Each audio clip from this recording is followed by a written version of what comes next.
So you're thinking about a 40-day church challenge or church campaign, but you're wondering when's the best time. I want to give you 4 times with a couple of exceptions, and then I also want to talk to you a little bit about preparation and what that timeline could look like. Because at the end of the day, we want you, if you're incorporating one of our 40-day challenges, to have the best experience possible. So the best times, let's start at the beginning of the year and move towards the end. Number 1, the beginning of the year is an awesome time, right? So think of that first, probably second Sunday of the calendar year as your launch time. What's neat about this is you can really heavily promote it at Christmas.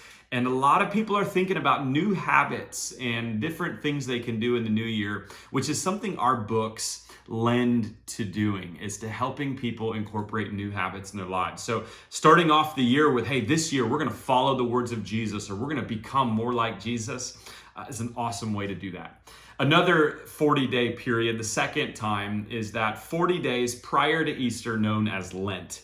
I'm a Lutheran pastor, and so I know we really celebrate and get excited about the Lenten season, and which leads, of course, to Passion Week. And so what about a really amazing tool that can help people in that 40 days? One of the things that's nice about Lent is it is a nice, solid 40-day window. So you're doing it with other churches and many other people, probably more so in that time frame than any other time of the year.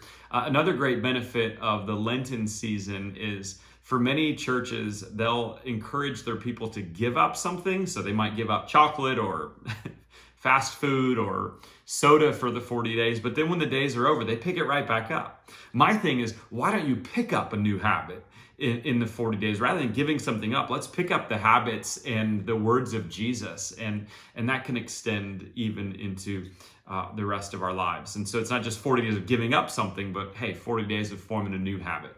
So the 40 days prior to Easter is probably the most synchronized amongst all the times. Another great 40-day time is the 40 days after Easter. Usually there's a period of time before summer starts that's about 8 weeks in between Easter and end of summer, depending on where you are in your schedule and when Easter falls. So that can be a really good time. And again, the cool thing about that is attendance is high. A lot of people are there. You're going to prep people well, kind of going into the summer. But also a really amazing thing is you get to use Easter to promote it. And that's a really awesome opportunity as well.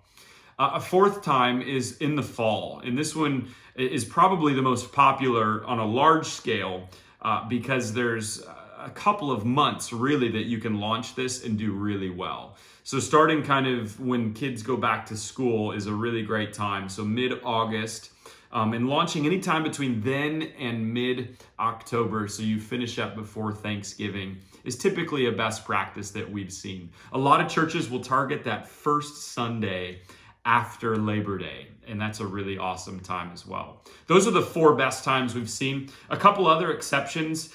If for whatever reason you want to use this in the summer and experience a summer jump instead of a summer slump, we've seen it do really well in the summer. You'll just get more engagement, likely in most places, in the fall or spring, but it can be a really good thing to keep momentum going through summer.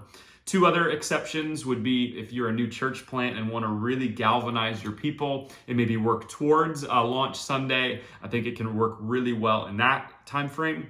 And then finally, if you are considering a kind of capital campaign at your church, some churches have used this right before going into campaign season to kind of get a lot of people in the room and excitement and energy back, which then leads them nicely into a capital campaign season. So those are the best times. When we're talking about how much time do you need in advance to prep, I said it in one of the other videos, but we've had people email us on Monday and they've been going on Sunday. That's as turnkey as this thing is.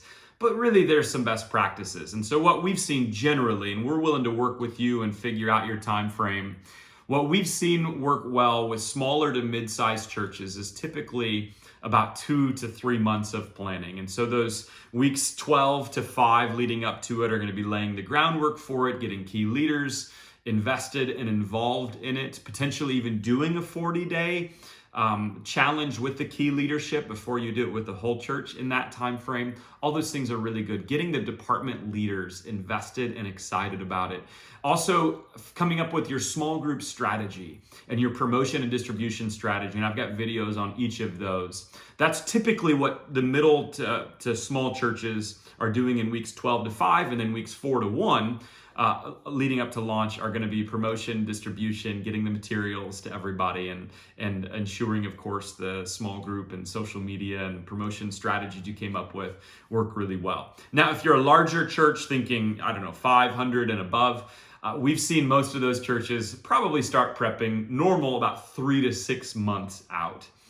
We've seen a couple of churches that are like 2 years out. They're very much prepped, and you don't need that long, but usually the larger the church is, the more time you want to have prepped, and that's just to get key leaders invested and involved and to come up with really effective strategies, which our team at Red Letter is excited to help you with as well. So that's the best times to launch a campaign, and also we think the ideal preparation time. If you need help with that, we've got some schedules and some checklists that can help you organize this and do this extremely well. So come on back for the next video, which is what are some best practices that you've learned with the churches that have gone through your challenges?